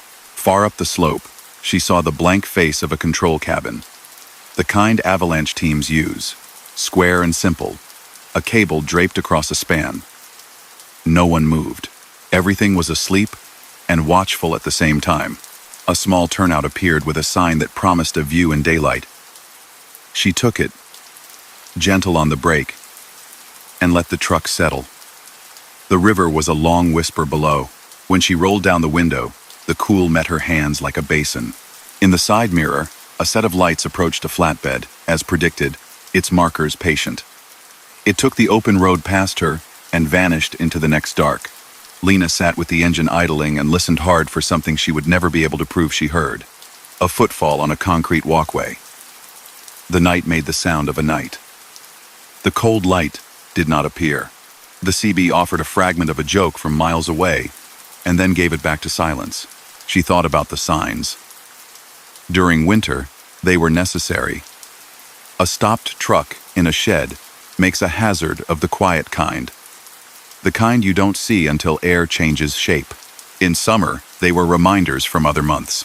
The rhythm of light in the lamps had felt like intention. It would be easy to assign it a plan. Instead, she counted the ordinary ways patterns happen. A ballast aging, a breaker thinking about thinking, a sensor damp from rain, and under that, a feeling like recognition, not of a something but of a place. She put the truck in gear and rolled back onto the lane. 2 more short galleries remained. In each, the pale light joined her for a distance, then flickered out, as if walking a friend to the door and then turning back home. The last shed had a painted floor at the entrance, a reminder that lanes merge within. The paint had been scrubbed by thousands of tires. Even so, the shapes remained legible. The pale light hovered at the point where the arrowheads met, and she rode the split like a seam stitch. At the summit, the world widened into a broad, gentler road, with a sign that promised a grade down into a valley with a name she liked saying out loud when she was alone. She set her engine brake and eased into the long descent. Near the first brake check pullout on the down slope, a low building with a glass front stood with its lights at half power. The sign above read, District Maintenance. A single chair sat by the window, empty. A corkboard inside held notices and a faded photo of a winter crew lined up beside plows, every one of them bundled, eyes bright from cold. Beneath the photo, a small placard had been taped. In memory of the keeper's lamp, keep it moving, keep it light. She didn't stop. She saw enough from the road to feel spoken to. The valley air grew milder. The river widened and slowed. At the foot of the grade, a rest area offered water, vending machines, a view. She rolled in. Under a shelter, an informational panel told the story of the sheds. When they were built, how many winters they had endured. The year a major slide had tested them, and they had held. In a corner of the panel, a photograph showed the interior of a shed in the 1960 seconds. On the wall, unmistakable, a hand lamp hung from a nail near the walkway. A simple thing with a metal guard and a handle, like something a keeper might carry in a lighthouse. The caption read, Emergency Inspection Lamp, Retired. On a whim, Lena walked the short path that paralleled the river, then returned to the truck. On her windshield wiper, caught neatly by the rubber, lay a small card, the kind a maintenance crew uses to remind drivers of closures. In tidy writing, someone had drawn a quick map of the grade with the sheds marked as short boxes and a single note beneath. No stopping in galleries.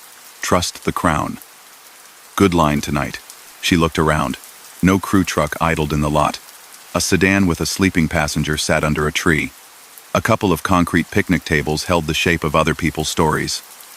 She turned the card over. Blank. The rain earlier had given the paper a faint feel of having been damp and then dried, the way a pressed leaf does. Back on the interstate, the CB found its way to a conversation about a small rockfall at the base of the climb. Lanes were open, someone said, but flaggers had set out cones. A voice farther off mentioned a truck that had stopped inside a shed last winter and how long it had taken to clear the air and get everyone moving again. No one told the story for effect. They told it the way drivers tell weather, to set expectations, to make room for caution. Lena drove until the night loosened and began to pale. In the soft early, the world had a way of admitting what it had done while no one was watching. She thought about the pale companion light, the flicker pattern, the words that had come out of her speakers in her own voice, speaking from a different hour. She let them settle into the place where experiences live when they are true and also not easily named. Weeks later, on the same route, she found the sheds in daylight. They looked exactly like themselves. The concrete was honest. The walkway on the left ran intact, no plywood. The lamps sat like patient birds on their perches. In the third shed, a maintenance worker in a vest stood adjusting a fixture. He lifted a hand to shield his eyes from sun reflecting off Lena's chrome, then lifted the hand higher in a wave. She returned it and drove on. At the summit pullout, the maintenance building's glass caught the sky. The chair by the window was empty again. The placard might have been gone, or might never have been. She didn't go in to check. She had the card somewhere under receipts and fuel slips. She would find it another time and remember a night when the mountain had kept its promise in a way that felt like someone walking beside her, pointing to edges, humming a rhythm in the lamps, so a driver could keep a line through the long, patient hum of the climb.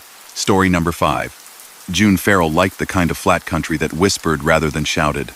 The valley held itself wide and low, and at night the fields became a quilt of faint glows and cool darkness, stitched together by straight roads that ran for a mile at a time. Then another mile. Then another.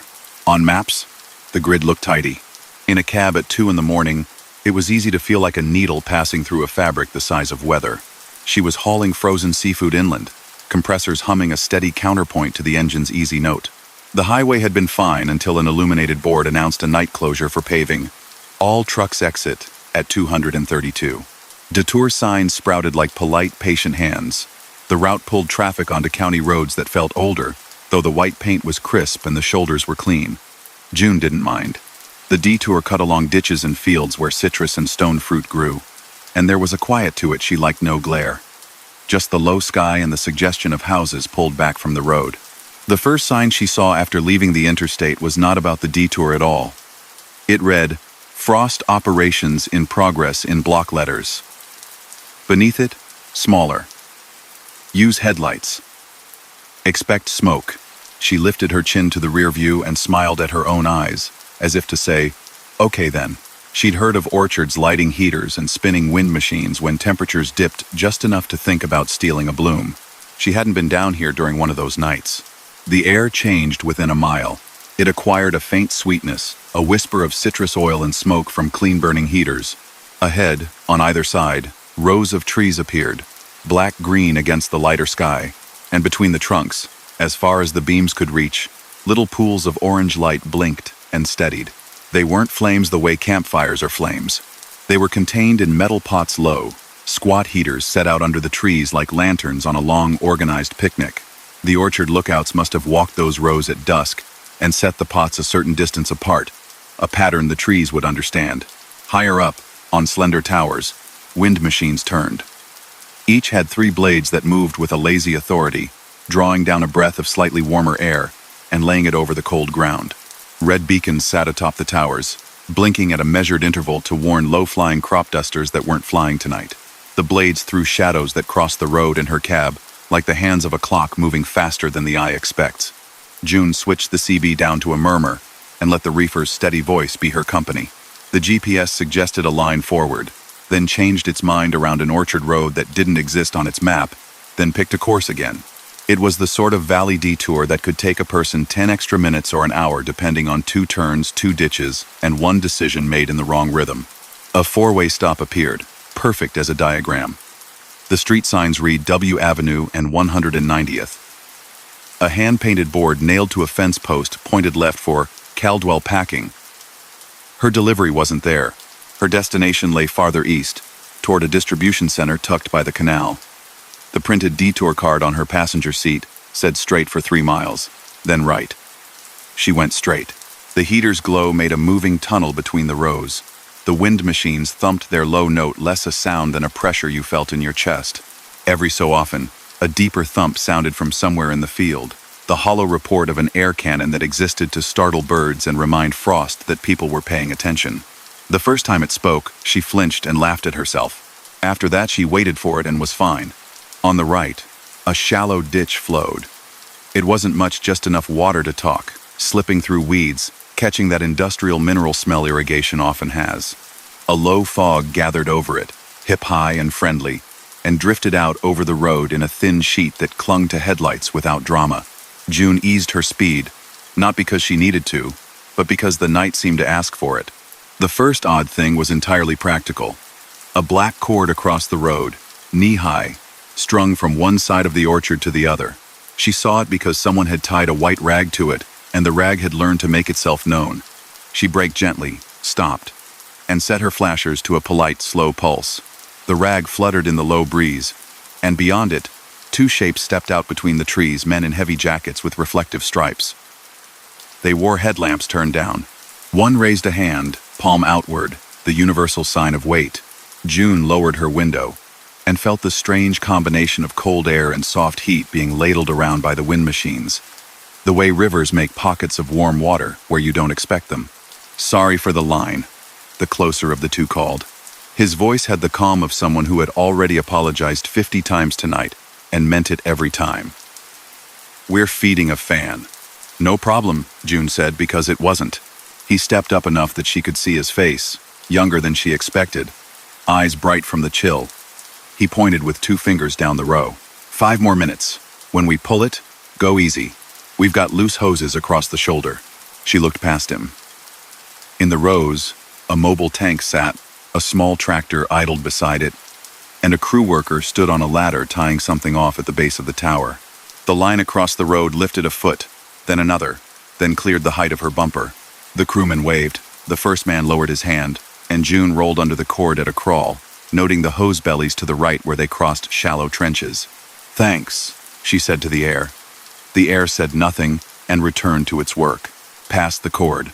The road pinched briefly where fruit bins had been stacked on the shoulder. Reflective tape, old and scuffed, but ready to flare when a beam found it. The tape lit up in a way that made the bins seem like a person wearing a vest from far off. June's hands were steady. She threaded the gap and straightened. At the next mile, another four-way appeared. The signs here were less official cardboard, stapled to stakes, arrows drawn with a black marker, pointing 2 different ways for 2 different farms. Kestrel Nursery is greater than, and Mendoza Fruit is less than. Her route wanted a right, the detour card agreed, and the white-painted county sign promised a bridge over the canal in that direction. She turned right, and the heater's glow shifted, newly bright on one side, dimmer on the other. The wind machine's red beacons blinked their slow code. Each tower had its own rhythm. Together they made a lazy constellation. And yet, as June moved along the road, the blink pattern arranged itself into a thing that felt like a countdown. She pretended she wasn't counting. She counted. 3 beacons on her left blinked close enough together to seem like a breath being drawn. On the next stretch, 2 on her right blinked in a near unison that read, inexplicably, as now, if not in words, then in the slide of the moment. She adjusted her speed by nothing more than a touch on the pedal, and the road unveiled a short S where the asphalt ran around a culvert under repair. There was no sign for the S. There were the bins. Someone had leaned 3 of them open side toward the road, their reflective tape arranged in an apple arrow that wasn't a state-approved shape, but communicated with the same confidence. June followed their suggestion and found herself drawn around a shallow scrape where water had undercut the original shoulder. The tires hummed in a tone that found harmony with the big fan's beat. It felt like 2 instruments had discovered the same song by accident. She rarely used her high beams in places like this. Low beams show you enough that you aren't hypnotized by too much. She kept them down and let the heater's light carry what it could. Between the trees, heat shimmer made the trunks waver and settle like people shifting in their sleep. Once, she thought she saw someone standing with a lantern farther in a small, held glow between rows, but when she glanced back, the light was just a heater placed at the end of a terrace.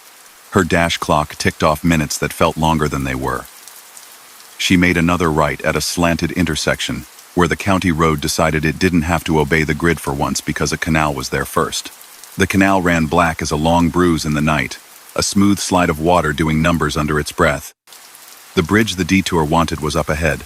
She could see the rails of it, painted white to hold themselves visible in fog. A shape stood centered on the bridge. June slowed early. As she approached, the shape resolved into a pallet stack with a caution barrel nested on top, and a hard hat balanced on the barrel. Reflective bands across the hat caught her beams and made the quiet joke bigger, then smaller, then quietly accurate again. A page protector sleeve flapped against the front of the stack. It held a sheet of paper with bold letters. Old span weak. Heavy rigs take bypass right.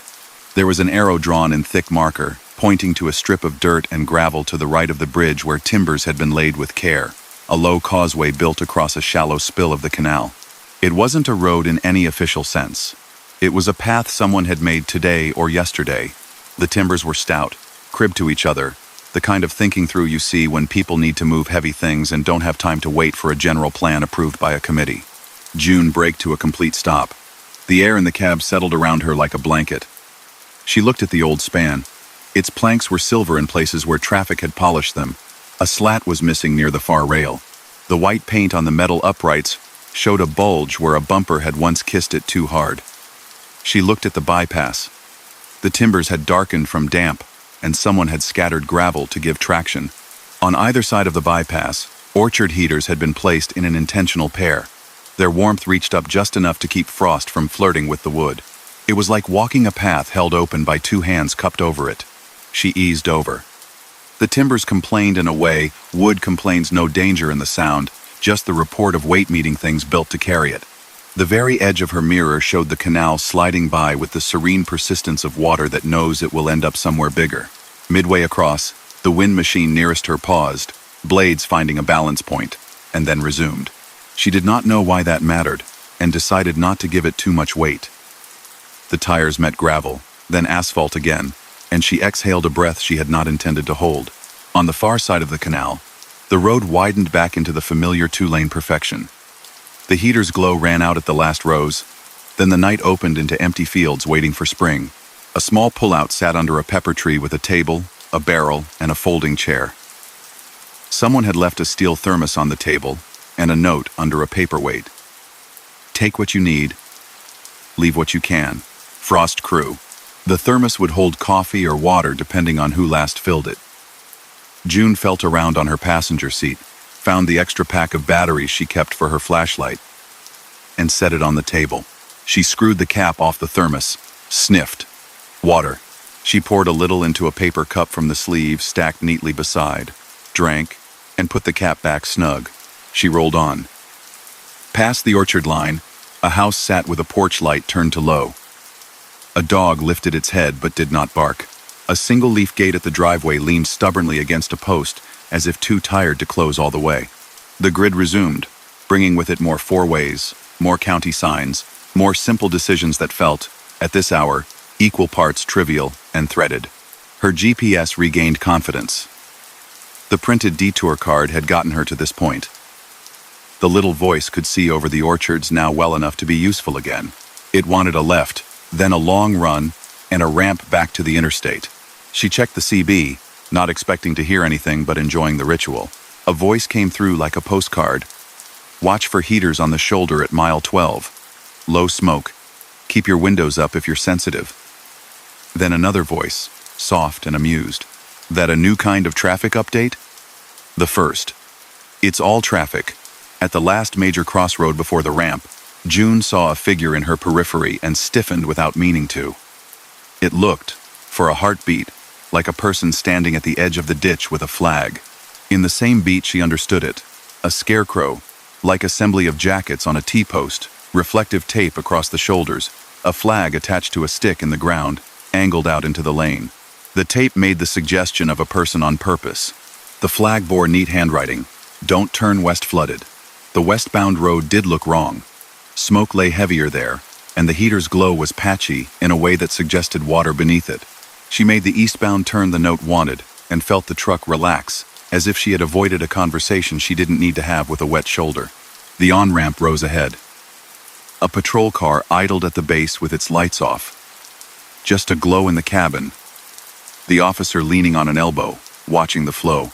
He lifted two fingers in a hello that wasn't about authority, and more about being awake at the same time as someone else. June slowed on her way by, and rolled her window down enough that their voices could reach. "Road treat you all right?" he asked, glancing at the heaters behind her, as if they were distant campfires. "Orchards are professionals," she said, truthful and light. He smiled. "They've been running since midnight. Folks forget it's not all highways out here keeping things alive." He tapped his own printed detour card. "You're clear the rest of the way. Watch for one more lane shift before the merge." She nodded, rolled up the window, and took the ramp. The interstate felt huge after the county roads, its lanes generous to the point of indulgence, signs tall and sure, reflectors bright in long lines that never lied. The reefer unit kept its promise. Her mirrors held her like old friends. She leaned into the long curve that laid her back onto the wide river of traffic and settled into the good quiet that comes after a small ordeal has been successfully completed. At a fuel island before dawn, she took 10 minutes to stretch and step into the light. The clerk behind the counter had a radio on low, a farm report reminding growers to check thermometers at the low spots if the temperature dropped again before sunrise. Frost was patchy, the voice said, kind and practical. Some wind machines clocked heavy hours last night. June smiled into her coffee cup. "I bet they did," she said, when she had a second to make herself sit and look. She scrubbed through a few minutes of her dash camera footage. The little screen showed exactly what she'd seen. The orange cups of heat, the slow helicoptering of huge fans, the temporary river where the old span sat patient and the bypass did the real work this week. In one frame, She could swear the heaters on either side of that makeshift path brightened at the same moment, as if invited to shine and accepted. It could have been the angle of her lights, or a gust of air, or the way a thought wants to make patterns where there might only be rhythm. She let the thought be a good one and stopped the video before she went hunting for explanations she didn't need. The rest of the night unrolled with the regularity of a well-run route. She delivered under lights to a quiet dock, where a woman with a pencil behind her ear signed the bills and told her, without being asked, that the Orchard families would likely be at the diner by 8, tired and cheerful, telling stories about thermometers that lied and hoses that kinked. June left a little earlier than that, slipped back into the lane, and carried the engine's hum into the last of the dark. Long after, crossing other flat places under other skies, she remembered that valley, how it felt to drive through a field that had come alive to protect itself, how the wind machine's throbbing made time move differently for a while, how people had built small, temporary things for one night that kept heavy, permanent things safe. It wasn't a haunting. It was a watching. On certain nights, the land looks up from its work, sees who is out there with it, and makes room. By then, the frost had lifted. The heaters would have gone cold, the wind machines clicking to a stop and settling their blades at angles that pleased them. If anyone had set a thermos on a table under a pepper tree again, it would have been for habit and hospitality more than need. Off the highway, on a frontage road she rarely took, she passed a tractor with Frost Crew stenciled on the side panel. An older man at the wheel lifted his hand, not dramatically, and she returned the greeting with the small lift of fingers that says, "We were awake in the same hour once, each tending something, and the road looked after us while it could." Story number 6. Cassidy Roan rolled up to the gate of Black Willow Distribution at 2:41 a.m., a time that made big places feel like sleeping animals. Beyond the guardhouse, the yard spread in plains of concrete under tall masts of light. The lamps hummed softly and threw clean circles, and between those discs, shadows held the shapes of stacked pallets, parked trailers, and the strange stillness of warehouses at night. Her dispatch had been clear. Drop an empty hook to a preloaded, no live unloads. Her trailer rattled lightly, just dunnage and air, and the reefer unit perched on the next bay overthrobbed its slow heartbeat into the night. The guard came to the window with the calm of a person who'd seen every kind of night. He took her ID, tapped at a screen, and slid a flimsy yard map through the slot. "Quiet window," he said, not unkind. "Horns off for the city noise ordinance. Forks are running strobes only. If you're on the CB, keep it to channel 23. Dockmaster will steer you." Cass nodded. She'd worked quiet windows before, places where alarms went to lights, where machines did their work without the comfort of beep-beep warnings. It made everything feel careful and a little unreal. She rolled forward when the arm lifted, and the masts of light reached across her hood like pale trees. The yard map showed blocks A through H around 3 long buildings, dock numbers printed in neat rows. G doors ran up to 36 on paper. The lot itself had that lived-in clarity of a place used every hour of every day. Lines repainted as needed, potholes marked with chalk worn off where the chalk had done its job. She set her radio to 23 and eased toward the drop row. "Unit on the South Drive. Come to a stop by the white K-rail," a voice said, smooth as a library. "We see you." It startled her not because someone spoke, but because the voice sounded like an intercom from a school. Soft-edged by cheap speakers, but patient. She pulled to the K-rail, slipped her truck into neutral, and let the brake rest. "Drop your empty in D17, the voice continued. "Then swing for G42. It's open." She frowned at the map. G42 didn't exist on her printout. Her fingers wanted to smooth the paper as if a number might rise when she did. "Copy," she said to the radio, because sometimes confidence makes the world behave. She found D17 easily. The row was marked with painted numerals the size of dinner plates and lined up, slid the trailer in, and felt the small, contented thump at the rubber bumper. The air in the yard ran cool over her forearms when she stepped out. Somewhere beyond the buildings, a train blew a far-off chord and then did not come. Hooking to the preloaded was supposed to be just a matter of finding the right box. The assignment said G20 through G30. As she rolled along the north wall, strobes from forklifts pulsed like soft lightning beyond the dock doors. White-blue flashes without sound. A yard tractor, the little stubby kind with a single seat, and a window like a grin slid past in a smooth curve, a blue beacon on its roof turning without hurry. She came to G20. The numbers were stenciled above each dock in white, paint crisp. G21, G22. She counted like children count steps, letting the rhythm pull her along. After G36, the wall, according to her map, should have turned into H. Instead, a narrow run continued, painted lines old but not gone, concrete a shade darker where a building had once abutted and had been removed or added. The light changed quality, still bright enough, but somehow cooler. G42 ahead, the radio said, almost conversationally. Back in straight. Watch for the quiet line. She saw it then, a pale yellow stripe painted across the lane, end to end. It wasn't a parking line or a fire lane marking. It looked like a threshold. Beyond it, the yard tightened into an alley between a newer wall and a shorter, older one brick, showing in places where paneling had been peeled back. No sound came from that gap. No beeps, no barks of forklifts, only the soft shiver of the reefer units, a chorus of held notes. Cass pulled short of the line and eased her window down farther. The air in the alley smelled faintly of cold metal and something like mint that wasn't mint ammonia, she thought, but faint. A printed sign on a stanchion read, "Quiet zone, horns muted. Stop here for escort." A little amber light on top of the stanchion blinked at long intervals that somehow made her think of a person patiently tapping a table. A yard tractor nosed out of the alley as if it had been waiting. It was older than the others, paint dulled, logo a version she recognized from years back, and it carried no beacon, only its marker lights. The driver lifted a hand, not bothering with theatrics, and pointed to the line with 2 fingers. Stay. Then the tractor slipped back into the alley and paused beside a doorway cut into the brick. A strobe inside that doorway flashed, and in those intervals, she saw a number stenciled on the wall, ghosted under coats of paint. 42. When the strobe fell dark, the number went with it. Follow the escort, the radio murmured. Do not sound your city horn beyond the line. She rolled forward with the caution of someone entering a museum.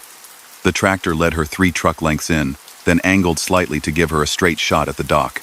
2 orange triangles, spring-loaded hazard stands, had been placed on the concrete at the dock's edge, their reflectors catching and throwing the least light like small eyes. A strip of white paint ran down the center of the lane, a guide. She squared, rolled past the dock, and set up the back. Backing in a quiet zone rearranges your senses. Without the beep of others to measure yourself against, you listen for things you don't usually listen for. The susurration of tires over sealed concrete, the small thunk of suspension loading, the breath catching in your throat when the geometry clicks or doesn't. Cass watched her mirrors and let the triangles do the talking. When the left triangle vanished behind the edge of her trailer in the mirror, she corrected the tiniest degree. When both sat even near the bumpers, she let the truck coast in until the soft bump told her she had made contact with the dock pads. Above her, the dock light shifted from red to green. The lock engaged with a dull magnet's kiss. She set the brake, slid the transmission into neutral, and let the engine idle like a cat in a chair. The yard tractor had disappeared without fanfare. The stanchion's amber blinkers behind her quieted, then slept. Her bills waited on the passenger seat. She took them, crossed the narrow space, and went through the door marked "Driver's quiet." Carpeting that had no business in a warehouse absorbed her steps. The office was lit like a waiting room in a hospital, gentle, never quite day. A tablet glowed behind plexiglass with a screen that read, "Check in." The top line already had her name and unit number filled in, timestamp precise down to the second. Beneath, a message. "Thank you for holding behind the quiet line. Alarm test in progress, East Wing." She didn't press anything. The tablet made a soft note, like a bell pressed by a polite finger, and a small printer produced a receipt. The slip read, G42, dock ready, gate B, on departure. Avoid East Gate 320. She had a habit of asking a human anyway, and there was an older woman in a sweater stapling papers at a corner desk, sleeves pushed up, hair pinned with a pencil. G42, Cass said. Didn't see it on the map. The woman half smiled without looking up. Old numbers peak when the lights do, she said. We added a wall and gained a pocket. It shows itself when we need it. Tonight is one of those. Cass waited for more. Then let the silence be the more. Back in the cab, she took the green as a gift, pulled forward, and eased the trailer landing gear to free the lock's grip. The radio clicked softly. "Unit at 42, said the dockmaster voice. "Hold at the quiet line again. Let the sweep pass." She did. The yard looked utterly still. Then, from the east wing, a wave of cool air moved out, subtle as someone opening a door 2 buildings away. A set of lights down that way strobed in an exact pattern, too long, too short, too long, then went steady. Somewhere deep inside metal clicked the way metal clicks when fans wake and sleep. The wave passed. The yard felt like itself again. "Gate B," the voice said, like a friend reminding a friend. No need for east. She drove the long rectangle of the yard's perimeter, past rows of sleeping trailers with nameplates from a dozen companies, past a mural painted on cinder block of wheat bending in wind, past a vending machine light in a break room, where no one Saturday. At Gate B, the guard in the booth leaned forward, saw her slip, and smiled. "Good line," he said. "You must have drawn 42. "Did?" she said. "Didn't know it was there." "Isn't," he said pleasantly, "until it is. Ammonia tests make us tidy. We found the pocket during a remodel and kept it for nights like this. Folks pass it in full daylight and never see a thing." A siren on the far side of the yard trilled once, 3 notes, then stopped. The guard glanced at his clock. "Testing's done," he said. "You're clear. Take care, driver." The road outside looked wide after the precise geometry of the yard. Cass merged into the empty street and felt the city's bigger quiet take the place of the yard's fine-grained hush. In the mirror, the masts of light made a slow, receding constellation, and the buildings settled back into their right angles. The alley that had held G42 appeared as a strip of normal wall. No sign of a pocket, no ghost numerals in the paint. She put miles between herself and the warehouse and smoothed her speed to the highway's infinite patience. The CB offered the usual friendliness of night. 2 drivers working out a merge 100 miles away, a voice reporting a stray ladder on the shoulder near an exit she had already passed. She let that make a picture in her head. The invisible threads of kindness that pass among strangers in the dark, a yard's dispatch voice that seemed to come from a room, and also from the building itself, a painted line that meant, simply, "Wait here, let this pass you, move when we tell you out loud." At a rest area before dawn, she pulled into a spot long enough to breathe. The vending machines glowed with the blue expectation of coffee. Near the map of the county, a corkboard held a laminated sheet. "Quiet window protocol. Black willow distribution. Do not sound horns past yellow line. Observe strobe patterns. Follow escort vehicle." On the bottom, someone had written in fine pen, "Gate B, during tests." East is a song we don't need at that hour. She slept a handful of minutes in the sleeper with the window cracked, the truck's own sounds a lullaby she trusted. When she woke, the sky had made up its mind to turn gray. On the highway again, the buildings of the industrial park passed and were gone. The night put away its pocket doors and its soft rules. The day, with its louder machines and clearer maps, opened. She didn't know if she'd ever see G42 again. She did not need to. It had appeared when it should have, held its shape, and vanished when the hazard had passed, like a hand guiding a shoulder around a door jamb in the dark. Story number 7. Theo Rivas hit the crosswind corridor just after 3, a time when the plains felt like the inside of a held breath. The highway ran long and level across a high plateau, fences set back in neat lines, snow gates raised like pale antlers on either side of the lanes. Signs had prepared him miles ago. High-profile vehicles use caution. When lights flash, closures ahead. Tonight the bulbs over the warnings were dark. The wind, however, had plans. He was light emptier than he liked for this stretch, hauling a return trailer that echoed a little if he hit a seam. The air had that dry, powdered feel it gets before weather arrives, and the stars stared down like a cool audience. Off to the south, white turbines turned slow and dignified. Red aircraft beacons blinking in time, as if they were agreeing with each other about every rotation. The first push came sideways with the gentle insistence of a shoulder at a crowded doorway. The trailer leaned a fraction. Theo eased off 2 miles per hour and settled both hands on the wheel at 10 and 2. Not out of drama, but respect. He'd been here before. A crosswind, properly managed, is a conversation you can have for 100 miles. A wind sock on a pole flared, bright orange in his beams, then lay down as if embarrassed. Farther along, a row of tall, slatted fences windbreaks set close to the road made a low music. The slats were tuned without meaning to be. Wind found the gaps and played them. The sound wasn't a whistle or a howl. It was a chord. 3 notes layered so softly you could mistake it for a mechanical hum. Theo, who had a habit of humming under his breath when he drove, matched the note without realizing. The truck vibrated in sympathy, and then steadied. "Corridor looks lively," a voice said on the CB, a friendly baritone. "Gusts stacking near the ridge." Theo smiled. 10, 4, he replied. "Light tonight." Keeping it polite. "Copy, light," the voice came back, as if the word were a handle. "If you see the second gate blinking, tuck behind me. I'm dragging 45,000 in bottled water. I make a good windbreak." Theo glanced in the mirror. No one behind yet. He nodded to himself anyway, liking the way strangers offered the practical kindness that counted out here more than any speech. Mile marker 212 slipped by.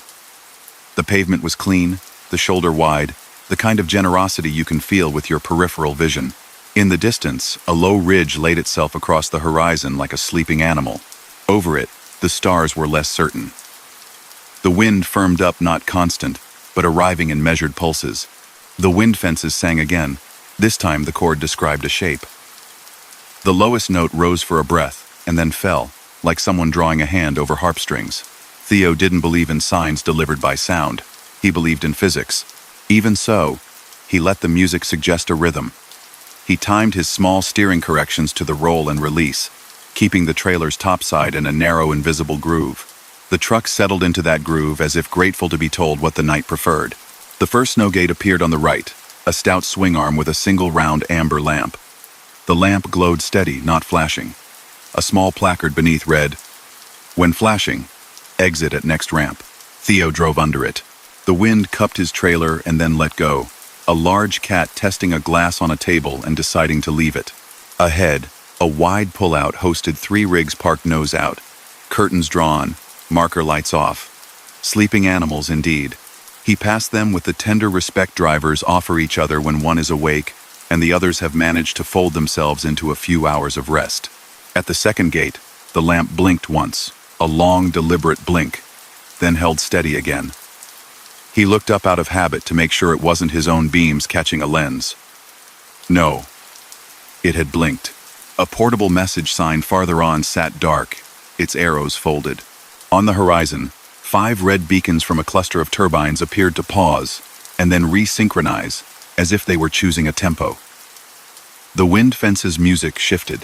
One of the notes left the chord, a single sustained tone now, thinner and a hair higher, a kind of warning that wasn't a warning, exactly more like someone clearing their throat before speaking. "Light behind me yet?" the CB asked, the same baritone, closer now. Theo's mirror picked up the shadow of a truck easing up at a calm pace. Headlights steady, the shape of a heavy load wrapped in tarps. He felt an unreasonable relief. Weight is kindness when the air turns opinionated. "On your 6, Theo said. "Appreciate the curtain. Slide in behind," the other driver said. "I'll hold 50. The ridge plays tricks if you're carrying mostly air." Theo eased right and let the heavier rig pass. The tarps made soft conversations with the wind. As the bigger truck took position, the push on Theo's trailer gentled, as if someone had stepped between him and a busy crowd. He tucked in and let the baritone's taillights set a standard of calm. They climbed toward the ridge where the land, without rising much, lifted its chin at the sky. The fence's cord deepened. The single tone returned, slid up and down a half step, and flattened again. A little family of tumbleweeds scooted across the road, low and earnest, like dogs that had just learned their names. The heavy truck ahead did not flinch. Theo held his line. At the crest, wind came down off the right at an angle that felt personal. The baritone's trailer leaned, then corrected with the ease of mass. Theo felt the shove, rode it, and breathed with it. The snow gate on the far side of the ridge wore a different lamp, a pair of ambers side by side. As they approached, the right-hand lamp blinked twice, then fell still. The left stayed steady. The fences quieted a fraction, Or maybe the wind right there had learned enough to be useful. "Watch the open spot by the break in the fence," the baritone said softly. "It'll grab you." Theo scanned. There 100 yards of gap where the wind fence stopped for an access road. A cut through a hill or a canal will do that too. The wind found the hole like water and went through with emphasis. He eased a hair left just before it, felt the invisible hand push at the trailer, and discovered the correction had arrived in time in the exact way that feels like luck when it is actually training and a tiny nudge of intuition. Past the gap, the air smoothed. The fences resumed their music, lower now, almost content. The heavier truck signaled right twice, a small courtesy wave, and kept his pace. "Corridor drops its shoulders for a bit," the baritone said. "If you're peeled, I'll climb out of your way." "Staying with you?" Theo answered. It was good company. He wasn't going to argue with it. They ran like that for a string of miles. At one point, a series of sand screens rose up, taller than the fences, stacked like books. Their edges sang a rapid shimmer that bordered on a whisper of speech, the way creek sounds sometimes sound like words in another language if you're tired and willing. "Theo, let it be sounds. The road. In return, let him pass." A rest area sign glowed ahead. "Pull out wind delay area 1 mile. Beneath it, in friendly letters, an addition. Take a minute if you need it." The baritone signaled and eased in. Theo followed. They parked nose to the wind, the trucks making the kind of low conversation big machines make when they're glad for a pause. The other driver swung down and met him at the front of Theo's truck. He was taller than his voice, hat down, jacket zipped. His name patch read Auger, the kind of patch that had seen laundromats and long summers. "Good line," Auger said, eyes on the windsock that swung and steadied. "You feel that blink at gate 2? "I did," Theo said. "Thought it was me for a second." Auger smiled at the dark road. A quick, companionable thing. Old sensors talk to each other. Sometimes they say something worth hearing. Sometimes they clear their throats. Hard part is telling the difference. They stood for a minute with the world moving around them. The fences below sang, distant. The turbines turned. A train far out on the plain laid down a long, contented note that seemed to agree with the rest of the sounds. "You can go ahead if you want," Auger said finally. "I'll idle a few more. Let a gust set finish itself." Theo considered, then shook his head. "We'll go together," he said. "I like the song better that way." Auger laughed, not loudly. "Fair enough." Back on the highway, the wind had rounded itself out. It still made proposals, but fewer demands. The fences slid by like sheet music bars and spaces, rests, and notes. At mile 228, a low valley opened to the left, and the air dropped into it like water finding a pool. The push on Theo's trailer relaxed. He could feel the driver's body say yes to that, and had to smile at the fact that bodies talk to roads as much as hands do. Near the end of the corridor, a final snow gate stood in sleep. Beyond it, a way station loomed, closed in bright letters. The shoulder widened, and a figure in a reflective vest stood near a pickup, the kind of person who watches weather as a profession. They lifted a hand in a little salute to the two rigs, and then returned to their screen, their anemometer, their notes. The baritone signaled again, and moved left to let Theo pass if he wanted. Theo eased up beside for a moment, window down an inch, just enough that air could pass, and a voice could, too. "Appreciate the curtain," he said. "Any night," Auger answered, and meant it. "Keep an ear out for the fences. They've got better pitch than any sign." Theo laughed, kept it small, and fell back to a good following distance again. They rolled into country that did not feel like a held breath anymore. It felt like something that had exhaled, and decided to let the day arrive when it was ready. He left the corridor thinking, as one does, about how many little arrangements the highway had made for him, fences tuned by accident, gates that blinked in a way that felt like language, a stranger's heavy load offered up as shelter. None of it had been dramatic. All of it had mattered. At dawn, in a lot with a view of nothing much and everything a line of cottonwoods, a convenience store door that chimed softly, a sky that had the pale of clean bone, he drank coffee that tasted like morning, and listened to the wind curl itself down behind the building and sleep. A flyer by the cash register announced, "High wind season. Use delay pullouts. Protect your equipment. Protect one another. In smaller print, a line someone had added in pen. Listen to the fence if you're out late. He smiled at that. He had, and he would again. When he climbed back into the cab, the truck received him with its usual patience. The road out of the lot was a small thing. The road ahead was very large. Between them stood all the little notes the world plays for those willing to hear low, steady, and true. And that concludes tonight's ride through the dark highways, 7 stories of what waits beyond the headlights. Out there, the road never really ends. It just disappears into something unknown. If these stories kept you awake, leave a like. It helps us keep the wheels turning through the night. And if you're new, subscribe to join us on our next journey into the strange, the haunted, and the unexplained. Until then, keep your eyes on the road, and don't stop where the lights go out.